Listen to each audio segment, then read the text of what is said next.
The infinity pool stretched toward the Pacific horizon like a liquid mirror. I watched my reflection ripple as I dipped my toes in the water, trying to look like I belonged among the designer swimwear and oversized sunglasses. "You clearly can't afford to be here." Aunt Patricia's voice carried across the pool deck, pitched perfectly to sound like a private observation while ensuring everyone within 20 feet could hear. She reclined on a cushioned lounger, her resort robe artfully arranged, one manicured hand gesturing vaguely in my direction. I didn't turn around. I'd learned years ago that acknowledging Patricia only encouraged her. "I mean, look at that swimsuit," my cousin Jennifer whispered, not quietly enough. "Is that from Target?" Giggling erupted from the cluster of loungers where my cousins had established their territory. 5 of them, arranged like a council of judgment, all wearing variations of the same entitled smirk I remembered from childhood. The reservation was probably a mistake. Aunt Patricia continued. She'd raised her voice slightly, warming to her audience. "The family rate applies to actual family, not charity cases we haven't seen in a decade." I pulled my feet from the water and reached for my tablet, checking the afternoon schedule. The West Wing renovations were running 3 days ahead of schedule. The executive team from Henderson Technologies had confirmed their arrival time for next month's retreat. The restaurant manager needed approval on the new wine list. "Are you even listening?" Patricia's shadow fell across my screen. I looked up. She stood above me, backlit by the California sun, her expression a perfect mix of concern and contempt. Behind her, my cousins had arranged themselves in a semicircle, phones out, probably hoping for some drama to post about later. "I'm working," I said quietly.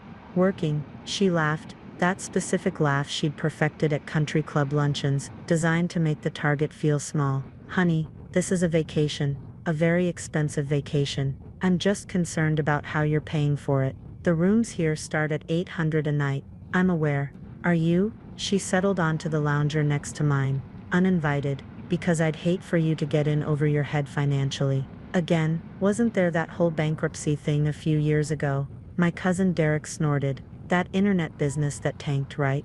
I saved my work and set the tablet down carefully. The story about my failed business had become family legend, Patricia's favorite tale to trot out at gatherings. The truth was more complicated, but I'd stopped correcting people years ago. "The resort probably has a payment plan," Jennifer offered with fake sympathy, "for people who can't afford the full rate up front." A server appeared with a tray of cocktails. Patricia plucked a mojito without looking at him, her attention fixed on me like a cat watching a bird. "I'm just saying, there are plenty of lovely, more affordable hotels nearby. That Hilton off the highway looked perfectly nice." "More your speed." She sipped her drink. "This place is really for people with a certain level of, well, success." The word hung in the air. Success, the thing I'd supposedly never achieved, at least not in ways that counted to Patricia's social circle. No husband, no children, no obvious markers of the life she valued. "I like it here," I said evenly.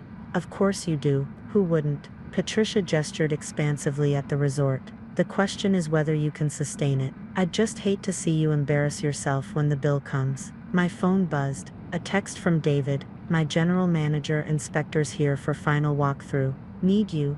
I typed back, "Handle it. I trust your judgment." "Always on that phone," Patricia observed. "What is it you do again? Some kind of freelance thing?" "Consulting. Consulting." She repeated the word like it was foreign. "How vague." "That's what people say when they're between real jobs, isn't it?" Jennifer and Derek laughed on cue. The other cousins pretended to be absorbed in their phones, but I could see them listening, watching, waiting for me to crack. I'd planned this family reunion carefully. 3 months ago, when my uncle had announced he was turning 70 and wanted everyone together, I'd suggested the Palomar Coast Resort. Casual, like it was just a nice place I'd heard about. No one had questioned it. No one knew I'd bought the property 6 years ago, right after Patricia's failed internet business story had started making the rounds. No one knew the consulting firm I'd mentioned was actually a tech company that had sold for $43 million. No one knew I'd spent the last 6 years quietly building a portfolio of luxury properties up and down the coast. I'd kept it all private, not out of shame, but because I'd learned something important. The less you told Patricia, the less ammunition she had. "Miss Brooks," I looked up. David stood at the edge of the pool deck, tablet in hand, expression professionally neutral. He was good at that, at treating me like any other guest in public, saving the business discussions for private moments. Except this wasn't a private moment. I'm so sorry to interrupt your family time, he said, and I saw the slight twitch at the corner of his mouth. He was enjoying this. But we need your final approval on the West Wing renovation contracts. The contractors are ready to start demolition on Monday. Patricia's mojito paused halfway to her lips. Also, David continued, his voice carrying across the suddenly quiet pool deck. The Henderson Technologies executive team confirmed their retreat dates. All 43 rooms in the North Building for the full week. They're asking about the conference facilities you approved last month. The new audio-visual setup, I asked, keeping my voice casual. Installed yesterday. The team is very pleased with your specifications. I was aware of the absolute silence that had fallen over my family's little section of the pool. Even Jennifer had lowered her phone. And the restaurant manager needs your decision on the wine list expansion, David said. The sommelier you hired has some concerns about the storage capacity. Tell Marcus I'll review his recommendations tonight.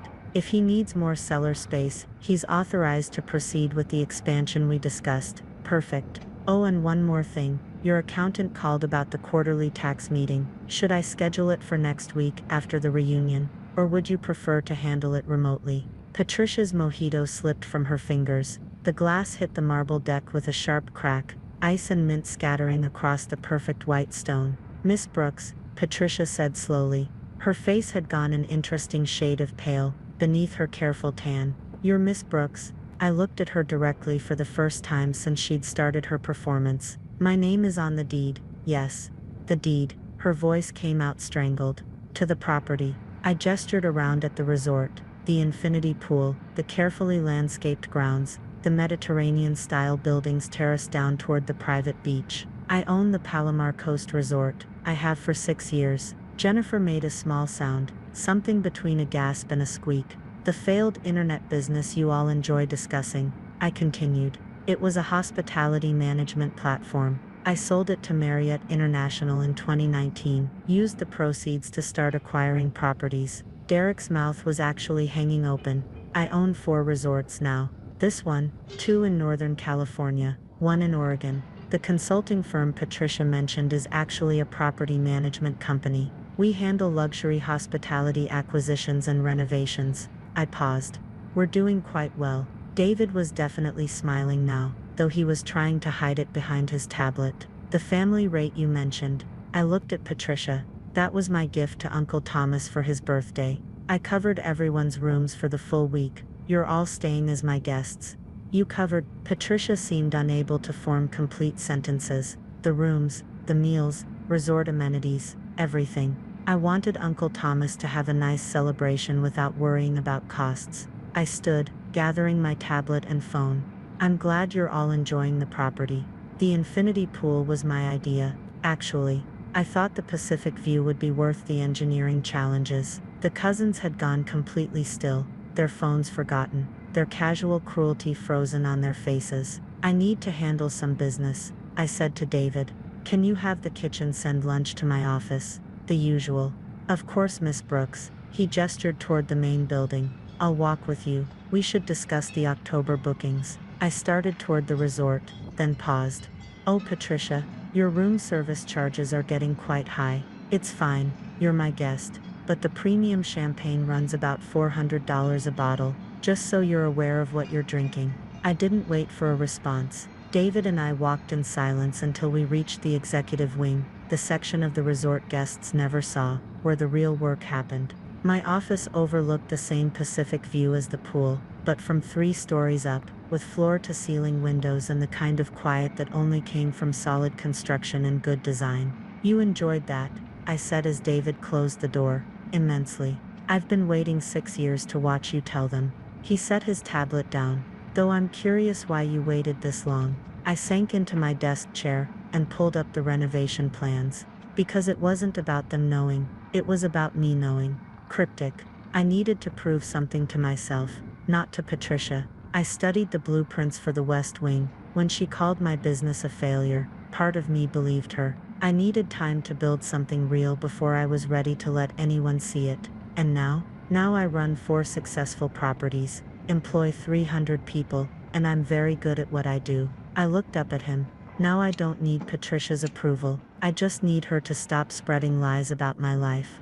David nodded slowly. Fair enough. Though I suspect watching her face when I called you Miss Brooks will sustain me through the next several budget meetings. I laughed. It felt good. How did the inspection actually go? Perfect. We're clear to start demolition Monday. The new suites should be ready by April. He pulled up photos on his tablet. The designer sent over tile samples for your bathroom selections. We spent the next hour on actual work, the kind of detailed, complicated, satisfying work that had nothing to do with family drama and everything to do with building something beautiful and functional. This was what I loved: the problem solving, the creativity, the challenge of taking a space and making it better. Around 4 p.m., my phone buzzed. Uncle Thomas. Can we talk? Private. I found him in the resort library, a quiet room off the main lobby that most guests never discovered. He sat in one of the leather armchairs, looking older than I remembered, holding a whiskey I recognized from our top shelf.